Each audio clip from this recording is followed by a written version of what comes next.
এটি দুনিয়ার সবচেয়ে চালাক পাখি। এই পাখির বাসা বানানো দেখলে আপনি অবাক হয়ে যাবেন। দুনিয়ার সবচেয়ে বুদ্ধিমান পাখিদের মধ্যে অন্যতম এই পাখি, যার নাম ক্যাপে পেন্ডুলাইন টিট। বুদ্ধিদীপ্ত উপায়ে বাসা তৈরির জন্য পাখিটি সবচেয়ে পরিচিত, কেননা এরা তাদের বাসা এমন পদ্ধতিতে বানায় যে বাসায় ঢুকে তাদের বাচ্চার কোনো ক্ষতি শিকারী প্রাণীরা করতে পারে না। এরা সাধারণত গাছের ডালের একদম শেষ প্রান্তে বাসা বানায়, ফলে বানর থেকে শুরু করে অন্য কোনো প্রাণী সেই বাসা অবধি যেতে পারে না। কিন্তু এরপরও যদি কোনো প্রাণী সেই বাসা পর্যন্ত পৌঁছে যায়, যেমন ধরুন সাপ জাতীয় কিছু, তবুও বাসার ভেতর ঢুকতে পারবে না, কারণ পাখিটি তার বাসায় দুটো প্রবেশ পথ রাখে। একটা থাকে বড় রাস্তা, কিন্তু সেই রাস্তা পুরোটাই ফাঁকি দেওয়ার জন্য বানানো, অর্থাৎ ওই পথে ঢুকলে বাসায় প্রবেশ করতে পারবে না কেউ। ঢুকলেই গোলক ধাঁধায় বোকা বনে যাবে শিকারী পাখি। বাসার মূল রাস্তাটি আসলে খুবই ছোট, দেখে মনেই হবে না ওটা প্রবেশ পথ, কিন্তু ওটাই বাসায় ঢোকার আসল রাস্তা। সেই রাস্তাকে আবার সবসময় ঢেকে রাখে এই পাখি।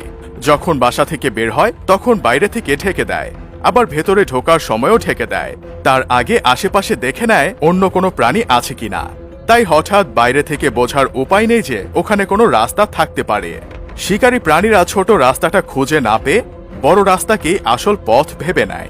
তাছাড়া ওই পাখি বাসা থেকে বেরিয়ে ছোট রাস্তা ঢেকে রাখার পাশাপাশি বড় রাস্তাটাকে আরো বড় করে সাজিয়ে রেখে যায়, ফলে সেই ফাঁদে পা দেয় সব প্রাণী। শেষ পর্যন্ত বাসায় আর প্রবেশ করতে পারে না। বিস্ময়কর বাসা বানানোর আরেক ওস্তাদ হচ্ছে বাবুই পাখি। এই পাখিকে শৈল্পিক ইঞ্জিনিয়ার বলা চলে। নিজের ঘর সাজাতে তাদের কোনো জুড়ি নেই। বাবুই পাখির বাসা দেখতে উল্টানো কলসির মতো। বাসা বানানোর জন্য এরা খুব পরিশ্রম করে। ঠোঁট দিয়ে ঘাসের আস্তরণ ছাড়ায় যত্ন করে পেট দিয়ে ঘষে গোল অবয়ব মসৃণ করে। শুরুতে দুটি নিম্নমুখী গর্ত থাকে, পরে একদিক থেকে বন্ধ করে ডিম রাখার জায়গাও তৈরি করা হয়। অন্য দিকটি লম্বা করে প্রবেশ পথ হিসেবে রাখে। কথিত আছে বাবুই পাখি চালাকও কম নয়। রাতে বাসায় আলো জ্বালাতে জোনাকি পোকা ধরে এনে বাসায় গুজে রাখে এরা। এই পাখি যত্ন করে তাল পাতা, কাশবনের পাতা, খড়কুটো দিয়েই উঁচু তাল গাছে, নারিকেল, কড়ই, খেজুর গাছে বাসা বাঁধে।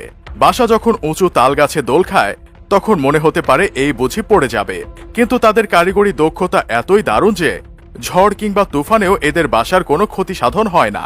এরা সাধারণত খুঁটে খুঁটে বিভিন্ন ধরনের বীজ, ধান, ভাত, পোকা, ঘাস, ছোট উদ্ভিদের পাতা, ফুলের মধু, রেণু ইত্যাদি খেয়ে জীবন ধারণ করে।